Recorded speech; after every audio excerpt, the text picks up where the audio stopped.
My dear students, so today in grade 11 we are discussing a very interesting lesson full of activities, a lesson full of activities.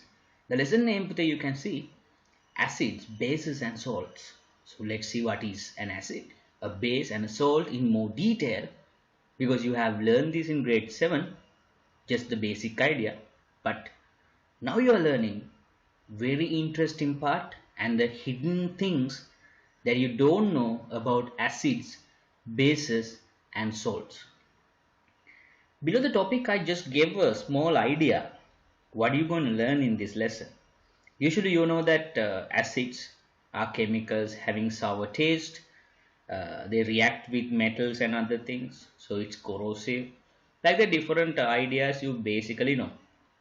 But now here, look at these pictures. Here, in these pictures, you can see a very interesting thing. Hydrochloric acid, HCl, hydrochloric acid, or in another name, hydrogen chloride. This hydrogen chloride is a covalent bond, but when it dissolves in water, the bond breaks, and you can see these two elements, they ionize. This word is called ionizing. We can learn in more detail in the session. So just I'm giving the basic idea. They ionize in the water, right? So bases, sodium hydroxide the same, salts are the same. So what I'm just talking about this is these acids, bases and salts, they activate, they become active when they are in an aqueous medium. See that? When they are in an aqueous. Now another word, a new word you are getting, aqueous. Aqueous means any chemical substance when it dissolves in water, the physical state is transformed into aqueous state. Initially assume HCl is a solid crystal. Now this HCl start to become aqueous hydrogen chloride. Now you can say hydrochloric acid after that. Like that. Sodium hydroxide is a crystal white color powder, a powder or a crystal or pellet. When it is dissolved in water, it dissolves readily, forming sodium ions and hydroxide ions. So this kind of behavior is called ionizing behavior. It's ionization, right? It becomes ions. So just take the background of the lesson. We are learning the behavior of acids, bases and salts. First thing you learn that they become active during dissolution in water. What is the state name? Physical state name? It is aqueous medium. Something dissolves in water, forms aqueous solution, right? And also here I gave just a background detail. After learning about acids and their behaviors, we are learning different scales we use to measure their strengths. Acidity, basicity, neutral behavior. We measure these things using different scales. In this lesson, those two are the two subtopics we have to learn in more detail. The indicators or acid base indicator scales and behavior of acids. Right, let's see what we have here. First, I'm going to talk about acids. First of all, you have to understand, I think you got a brief idea about what is an acid, but I will discuss in more detail. Acids, chemical substances that are able to ionize and release, ionize, you know what is ionizing, and release H plus ions to the H plus means hydrogen ions. H plus is hydrogen ions into the aqueous medium. So you know what is aqueous medium? Dissolves in water. So I will just give a small example here. See this example. You can understand one thing from this, that solid hydrogen chloride, we call it hydrogen chloride. When you dissolve in water, that's called dissolution, it becomes H plus ions and Cl minus ions, chloride ions and hydrogen ions. What is the state? Aqueous state. So this is called ionization or ionizing, and release H plus to the aqueous medium. So now you can understand the basic idea. Any chemical substance that is able to release H plus to the aqueous medium, to the liquid medium, what is the watery medium, it is called an acid. But in the, you can understand what we learn, you have learned in your junior stage, you learn that acids are corrosive, acids are harmful, but in ordinary level you are learning the actual definition. Any chemical substance that is able to release H plus is an acid, right? H plus means hydrogen ions, right? I think you got the basic behavior about acids. Now we are learning chemical properties of that, right? One thing, you can see this symbol in each and every acidic bottle, strong acid bottle, you can find this symbol. It says it is not resistive to any chemicals. That means it is harmful to your living tissues as well as objects which are corrosive, so like metals, some type of mineral structures like granite, on those things, they all are going to decompose or corrode due to the high acidity of some acids. So highly corrosive symbol is this. Second one, dilute acid react with metals above hydrogen in the activity series. You can understand one thing here. You have to remember the activity series. Why? Because you can compare the rate of reactions, or we call activity or the speed of reaction, when you know the series. In the series you can understand that the metals or non-metals, only one non-metal is there in that series, that is hydrogen. The order, the top metals are very reactive, starting from potassium. The lower, very lower metals are very less reactive, like silver, gold, those metals. But why we want to learn this is, metal or the element in the top above it is able to replace the metal which is in the lower stage. For example, I will mention this thing. I just want to discuss about that part. So before we go to this idea, I just recall what I'm just said about. So for example, there's a solution, right? There's a solution of I will say copper sulfate. This is the classical example you took in grade 10. If you forgot, time to listen to this.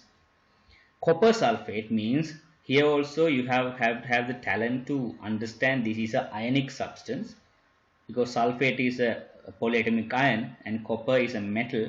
So copper 2 plus can be found in the medium.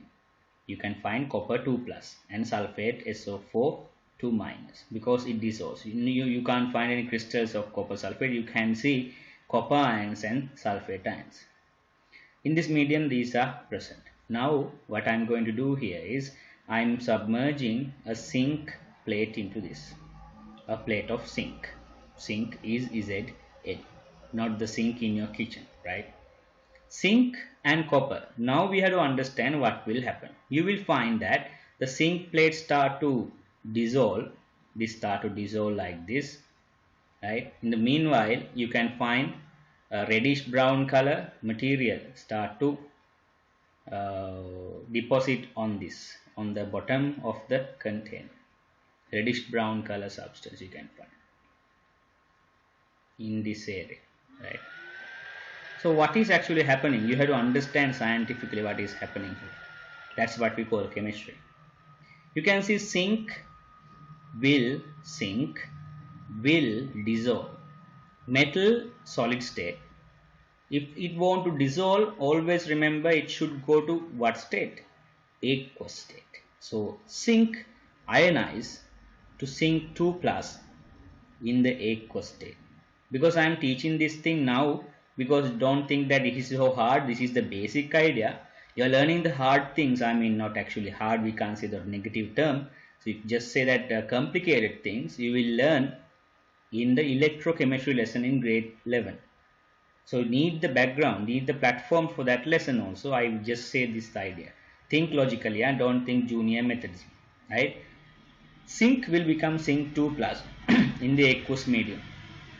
That's why you can see this zinc plate dissolves. Then why this? What is this brown color thing? During this process, Pute, it releases 2 electrons. You know that. During this process, plus 2 electrons it releases. Right? So these 2 electrons is able to grab by copper 2 plus. Copper 2 plus and become copper again, because electrons are negatively charged. Cu2 plus, copper 2 plus is positively charged. They get neutralized and become copper solid again. That copper solid will be here. If you do the same thing, having a zinc sulfate solution and add a copper plate into this, nothing you can see. So why is that? You can see the activity series. Zinc is in the top area while copper is in the bottom area. Zinc is higher to copper. So zinc is able to replace copper because it is more reactive than copper. Right? Can you understand? So that's what we call metals above hydrogen in the activity series are able to react. Metals above.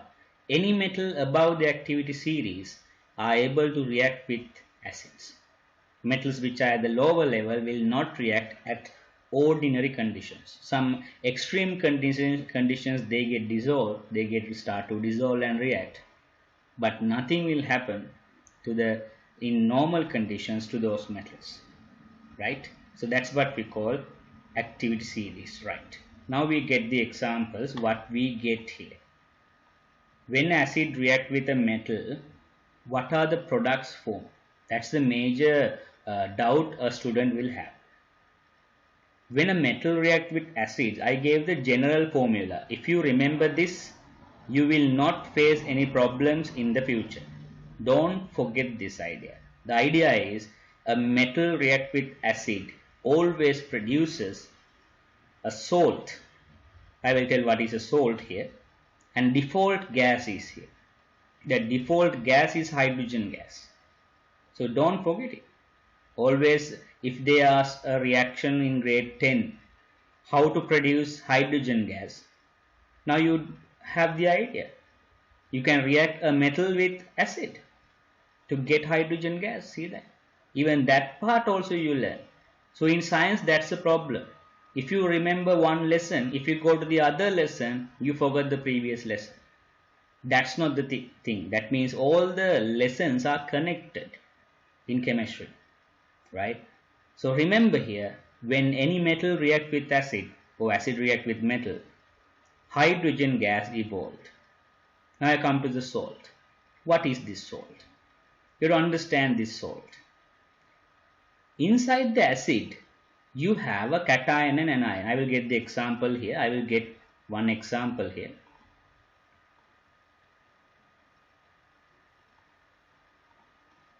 You have magnesium. Assume that you have magnesium, very interesting and popular metal in your syllabus. Reacting with hydrochloric acid. Hydrochloric acid. It's react with hydrochloric acid. Now when it reacts, I will put the physical states. Metal solid is in the solid state. Magnesium. Acid activate in what state? Think about it. Not in the gaseous, not in the liquid, not in the solid. It is activated in the aqueous state. Now what it will form? You know default thing, that is hydrogen gas. That is always forming. So you can put hydrogen here. Gas, right? Now the problem is the salt. I will tell like this. You know that always think in advanced method. Otherwise, you just don't remember everything like a parrot. So don't be like that in chemistry. So magnesium, you can understand in grade 10 you learn magnesium is forming cations. Cations means Mg2 plus it will form. So that's the thing, right? Grade 10, if you have a lack in knowledge in grade 10, you will be in trouble in grade 11. That's the problem always. You can see if you can't understand this part. So it's time in the holiday, this lockdown period, you take the massive advantage of it. Try to correct the grade 10 ideas if you want to be successful. If you want to be successful in the O level exam. So it's forming cation, and you are thinking about this. Hydrogen this one came from this, right? This H plus, take the electrons. I won't go to the deep ideas. I just say hydrogen becomes H plus here. Sorry, H plus becomes hydrogen here. Then remaining one is chloride ion, Cl minus, right? Chloride is Cl minus. Now this is the thing. These two combine and produce the salt. That's what we call it. So let's see how it produces. Before writing the formula, most of the students just write the letters. That's not the thing. You will learn about valence number when you are writing chemical formulas.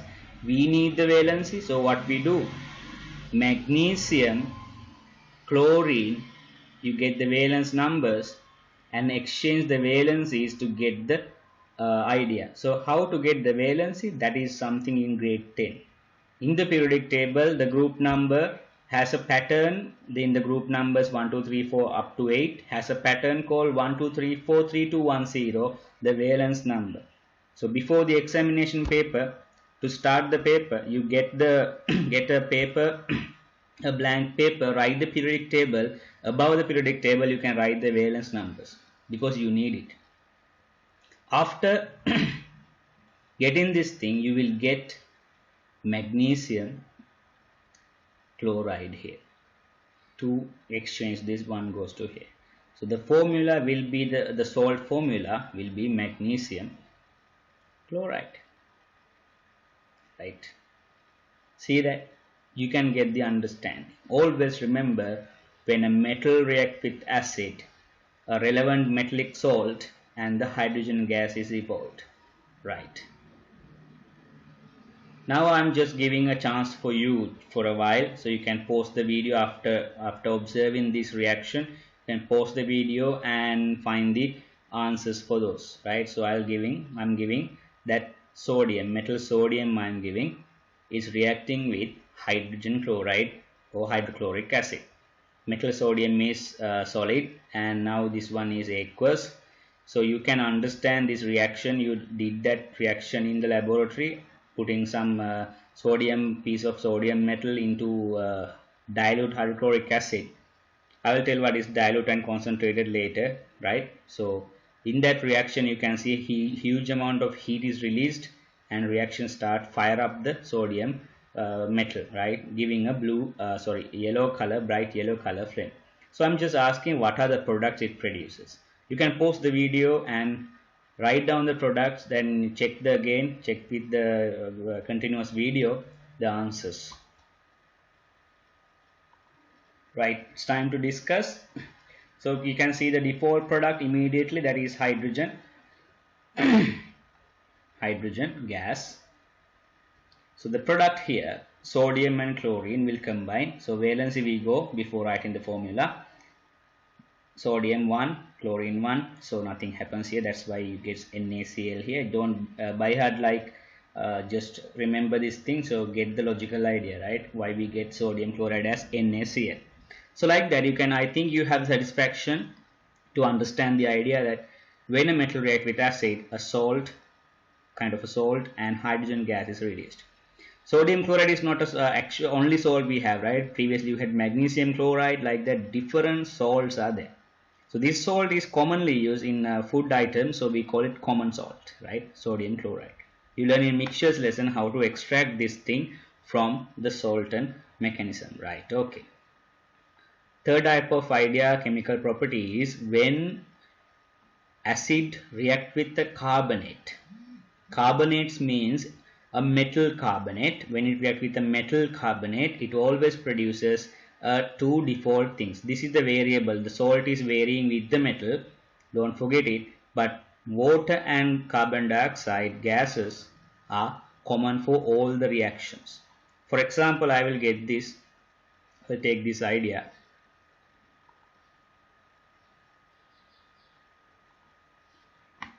Now actually check that I have a carbonate, like I have sodium carbonate, right? So that's the thing. Check the valencies when you are writing carbonate, sodium carbonate. So that's the thing here, grade 10 you have to remember everything. So sodium is group 1, carbonate is a polyatomic ion in group 2. So they exchange the valencies, you get Na2Cl CO3. Reacting with a general acid, I will take the common acid what we took previously also, HCl. So let's see what it forms. You can leave the space for the salt and just write have a satisfaction partially. You can write it like this: water and carbon dioxide. Then you have the problem, what is the salt? Think about it. Hydrogen in here and carbonate in here will form these two products. Don't forget it. Hydrogen, always remember the definition of an acid, H plus is released. This H plus will combine with this and form an intermediate product, and final product will be water and carbon dioxide. That intermediate product will be Puthi. I will say that. You have to know, otherwise it's incomplete study. This is the thing it produces. Hydrogen carbonate. That is called carbonic acid. This thing is unstable at room temperature. It becomes unstable and break down into water and carbon dioxide. That's what is happening here, right? So what will be the salt then? So you can understand that now very clearly. If these two are removed, the remaining elemental forms are these two. See that they will combine. It forms sodium chloride. It forms sodium chloride. See that it forms sodium chloride, but we have to check the valencies 1 and 1. Now okay, you satisfied, you can just write sodium chloride. Here also I'll give you another question for you to try. So I'll give that one idea like this. I'll give magnesium carbonate plus I will give the same acid MHCl and asking you what are the products, right? Pause the video and try to answer.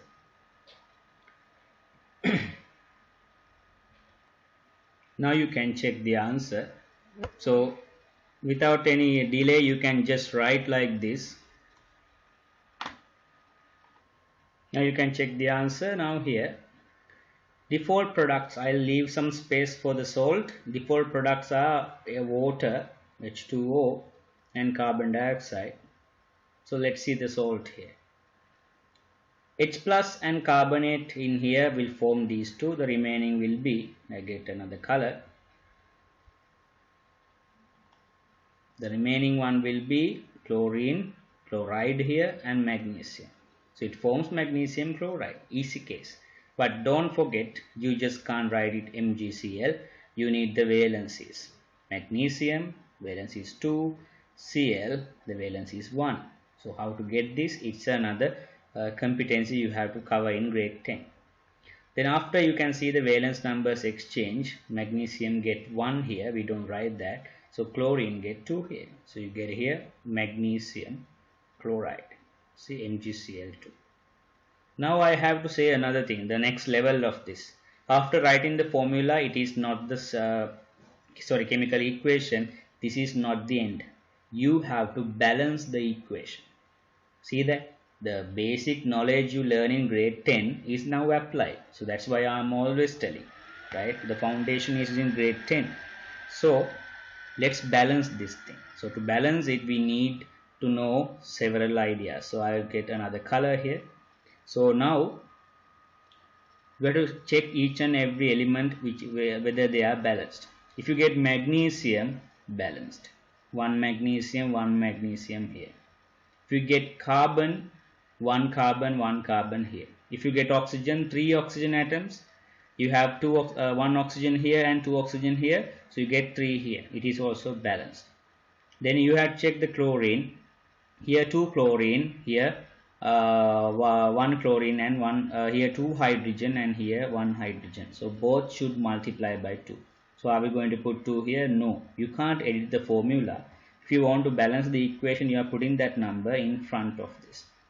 So that means you can see here 1 mole of magnesium carbonate. I will recall that also, what we call is stoichiometry. I will mention that part here also. Magnesium chloride, magnesium carbonate and hydrogen chloride. The ratio will be 1:2. See that? 1:2.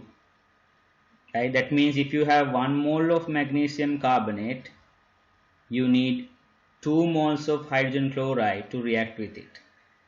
Right? So I will tell further details when you go to calculation parts. But remember now the summary again. If a carbonate reacts with an acid, it forms these two main products and the salt corresponding to the metal. If it is sodium, it will form relevant sodium salt like that. Okay. So that's the idea you have to understand about the third type of reaction. If you go to the fourth type of reaction now, we will learn about this. So in this reaction, it's a basic reaction you have learned sometimes in grade 7, but not in this method. So you are learning it in detail now. Because you learned that one example I will recall, that if the stomach is acidic due to acidity in the stomach, right? So sometimes gastritis patients, they drink a medicine called milk of magnesia containing magnesium hydroxide. That medicine is a base that will neutralize the acid inside the stomach, because to heal the wounds and feel it comfortable, they do that. So same type of idea here. When acid is reacted with a base, that process we call neutralization. During that process, two products are produced. One is the relevant salt, the other one is a default product, that is water. Now let us see what is the example here I will give. So I will take a simple acid that we discussed up to now, that is hydrochloric acid I will take. Right. Now I'll take a base. The common base that you know in laboratory is sodium hydroxide, NaOH. Here also this OH is a polyatomic ion. Right. Now we have to find the product. You know the default product will be water. So I'll put H2O. Now we have to find out what is the salt here. I have to say this thing. So acid will release the H+. That means it releases this one. Bases release OH-. We will learn in the future. This part we are learning. So I just say the idea. This releases this. H and OH-, H plus and OH- will form this. Now you can think what is the remaining. You have chlorine and sodium. Then sometimes student will write it like this. So just remember the step, and he or she will write ClNa. Are we correct in here? No. Think about this. Each and everything you have to think. Right? Then what is this then? What is the difference between these two? Can't we write in this method? A child will have that doubt. I will tell the reason for that. Why don't we write in this method? Usually, the priority in a chemical formula is given to the cation. Right? So that means sodium is the cation, it will be the first, and the chlorine will be the anion, so it will be the second. The cation has the priority here than the anion. So that's why you get sodium chloride here. And here it is easy because sodium is valency 1, chlorine is valency 1, nothing will happen, you get sodium chloride in here. Right? Like that. So if I get a complicated one now, a little complicated one, check this one. So I'll get hydrochloric acid. Yeah, I will discuss. I will say like this.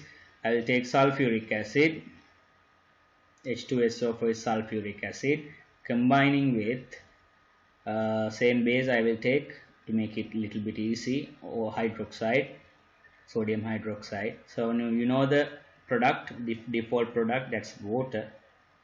Then you think about this. Again, look at this. This one in here, hydroxide and H plus released as water. The remaining is sodium and sulfate. You have to read these things, right? Sodium and sulfate. It forms sulfate sodium? No, it forms sodium sulfate. This is the anion, right? Sorry, cation.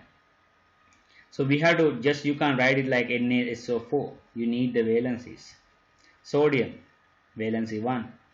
Sulfate, valency 2. You have to remember this, right? They are not giving you these things. Then exchange the valencies, you are getting Na2SO4, right? Then other times, sometimes a student will simplify these to like 2 to 4 cancel out and form NaSO2. No, you can't change the default formula of a chemical ion, right? You can't change it. Don't forget it. So that is sodium sulfate. Now check the equation whether it is balanced. You have to check that also. Don't forget. Hydrogen balance. Oxygen, there are 4 here and here 5. Here you have 1 oxygen here, and here 4 you have 5 oxygens here, right? Correct. Then you have sulfur, 1 sulfur, 1 sulfur here. Sodium, 1 sodium here, here 2 sodium are there. That's the problem. You have to balance this. So I'll put 2 here. Using a pencil you can put, otherwise if you are incorrect you can erase it and again write it. So sodium here, 2 sodium. Now you can see automatically something happens to the water molecule, because you can see you have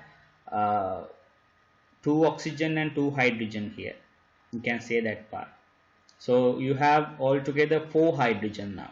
That means you have to make this 4.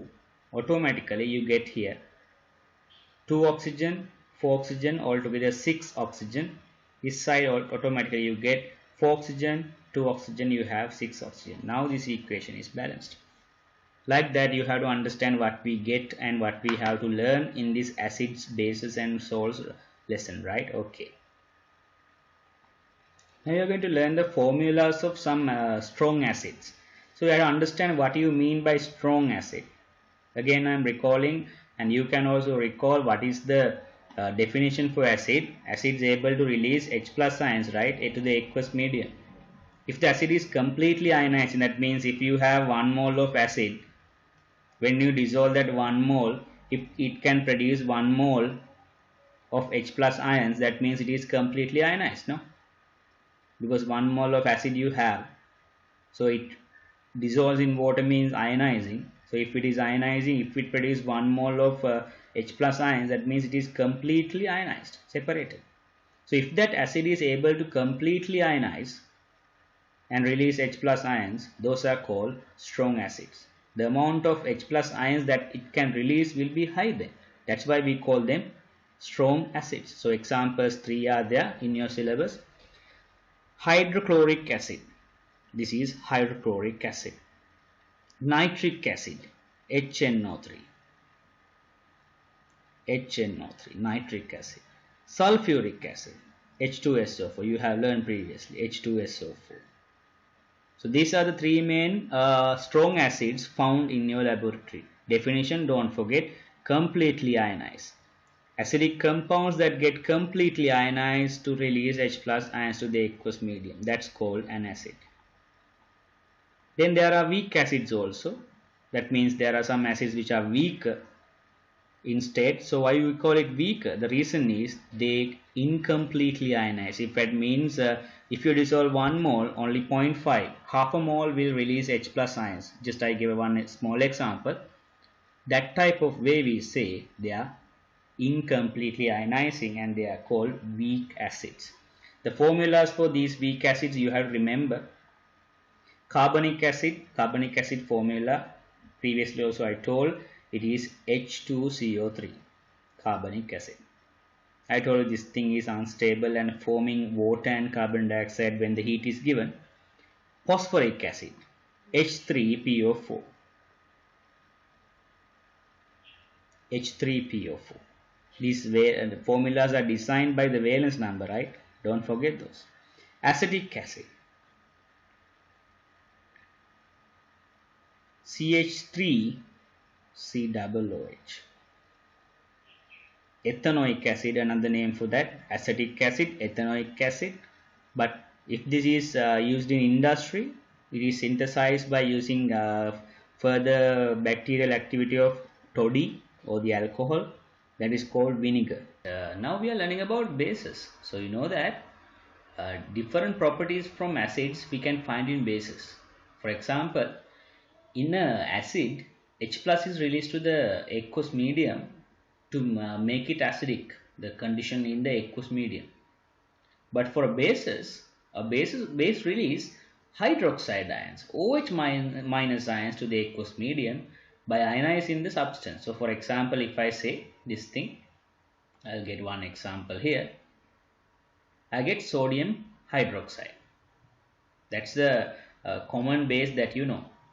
This sodium hydroxide, when it is dissolved in water, it will ionize to form certain products, right? So one is it forms the cation, that is sodium plus, and the anion is produced plus the anion, that is hydroxide, OH minus. So this is what happens when you dissolve sodium hydroxide in water. So remember that idea.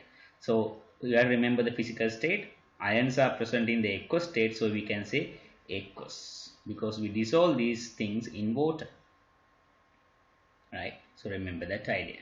Okay, now next thing, chemical properties. Reacts with acids to form respective salt and water. This thing you learned previously also. When acid react with a base, water and the salt is produced. So you can remember that idea thoroughly about this. Second one, does not react with metals except amphoteric metals. So what is that meaning? Normally bases do not react with metals, but some metals show amphoteric property. When they become the oxide, that oxide, metal oxide, is showing amphoteric behavior. So I will explain what is amphoteric. Recall you, this is something you learn in grade 10. Amphoteric means it has both acidic and basic properties. When you add aluminium hydroxide into an acid, it starts to react. And also when you add metal to that aluminium oxide to that hydroxide, like sodium hydroxide, it starts to react. So except amphoteric metals, no any other metal will react with bases. So remember the two types of metals in your syllabus. There are many amphoteric metals. Here you have only zinc and aluminium and zinc, right? They are amphoteric metals. Third one, does not react with carbonates except amphoteric metal carbonate. Here the same behavior. So normally metal carbonates are not reacting with bases like sodium hydroxide and potassium hydroxide, but amphoteric metal carbonates, they start to react, like aluminium carbonate, another thing we can say zinc carbonate, they start to react with the bases, right? So remember that is another alternative difference between the normal trend of the reaction. Now we go to the thing we learn for acids also. Strong acid, strong base behavior is there for bases also. For bases you have strong bases, same definition but different manner. We have to concern about the OH minus. Bases that ionize completely in the aqueous medium is called, to form this OH minus is called strong bases. So there are two strong bases in your syllabus you are learning. One is potassium hydroxide. So I will write the formula of potassium hydroxide. The formula will be KOH. And sodium hydroxide, if we consider sodium hydroxide, you already know that, sodium hydroxide. So these two are most strong bases you can find in the laboratory. Weak bases, they incompletely ionize. That means 50% will be ionized to form OH minus ions in the aqueous medium. So one of the example is given in your syllabus, that is ammonium hydroxide. So this is the thing you have to learn further. That means you know that today, when ammonia, liquid ammonia is dissolved in water, we are dissolving it, right? It start to react with water and form ammonium hydroxide. In the standard conditions. This is the thing we call ammonium hydroxide. You can see here OH minus is there.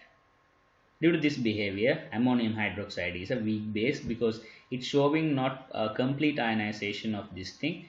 if I will write the ionization equation, so ionization will be like this: ammonium hydroxide start to form ammonium ions and hydroxyl ions like this, NH4 plus, that's a positive cation here, plus OH minus. This is the way it start to ionize.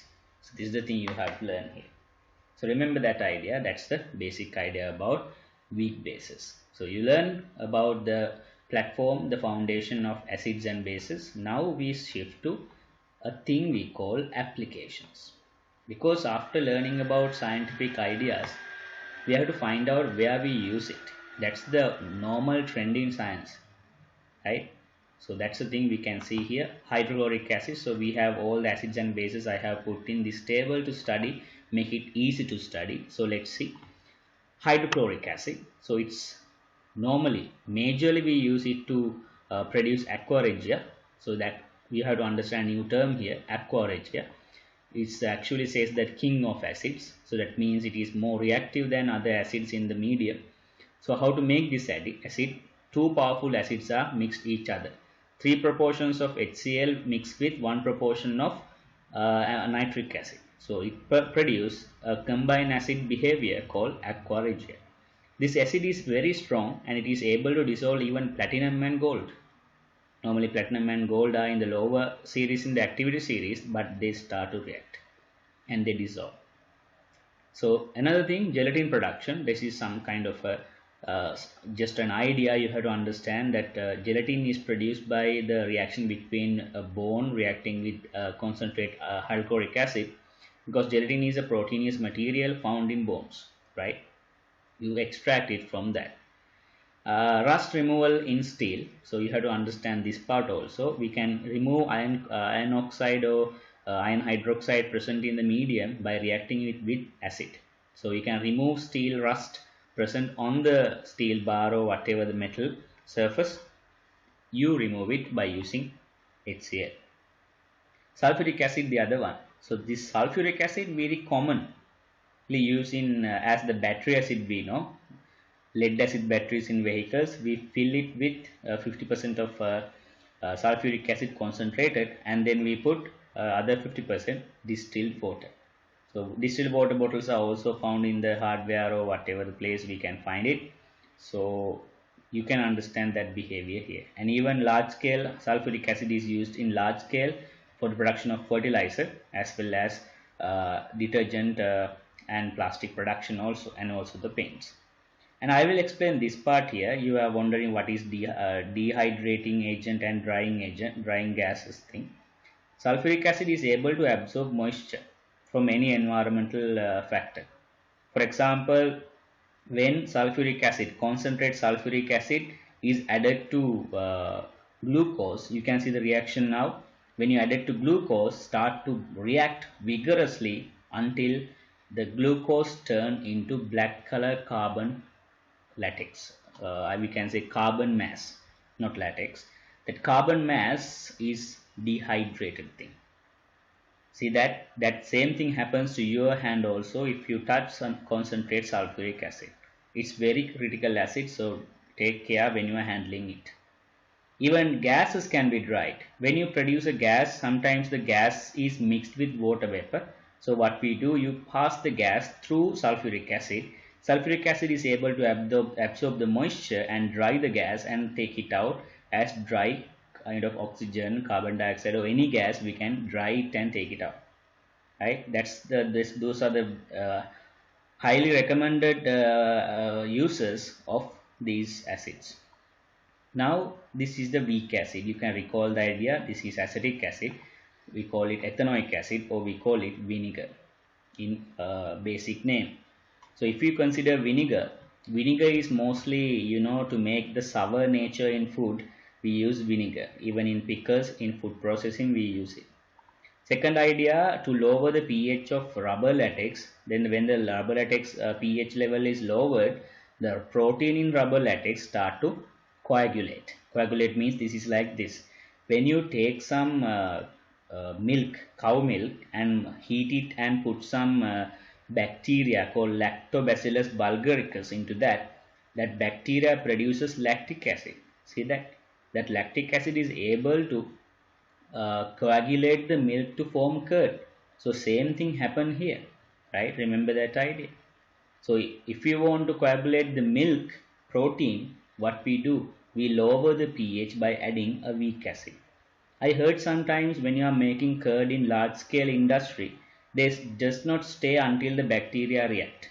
They start to put some amount of vinegar, or we call acetic acid, into the curd, sorry, into the fresh milk, heated milk, pasteurized milk we call, to make the curd actively. So that curd is artificial, right? You can make the curd stimulate the coagulation by using this acid, not using the bacterial action. In paper industry, for purification we use it, and even for synthesizing thread production, synthetic thread production, that means like nylon production, nylon wire production, and even photographic films. Here film means not the movie thing, right? So you know photographic films are recording the light sensitive layer is there, so it can record the light and start to make it into an image. So photographic film papers, that is a plastic like structure. To produce that thing we use vinegar, acetic acid in large scale. These two bases, you can see one base, the stronger type of base, sodium hydroxide. Tons of sodium hydroxide is used for the preparation of soap. Because soap is prepared, I will just tell that later when you go to the last lesson in grade 11. In that lesson you can understand how the soap is made, right? Just remember tons of sodium hydroxide is needed for preparation of soap. Paper, artificial silk and paint production, we use that thing, same idea, right? So for the purification as well as tendering the paper, we use bases like sodium hydroxide. Even in large scale we use it for refining petroleum products. You know, after fractional distillation, if there are some other products present like impurities, you are using sodium hydroxide to remove those impurities also, right?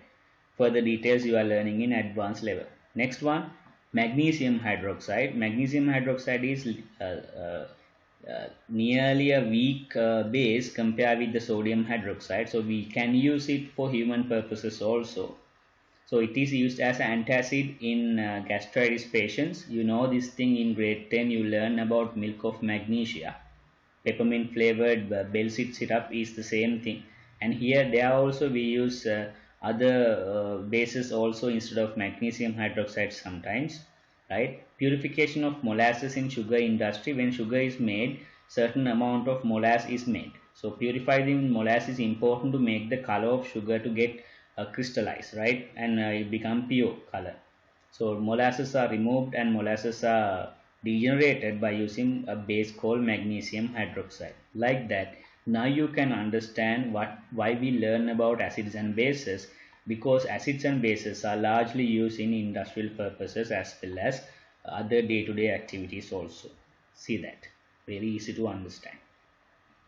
Now we wonder one thing, because in chemistry always there will be laboratory experiments, as you see previously also.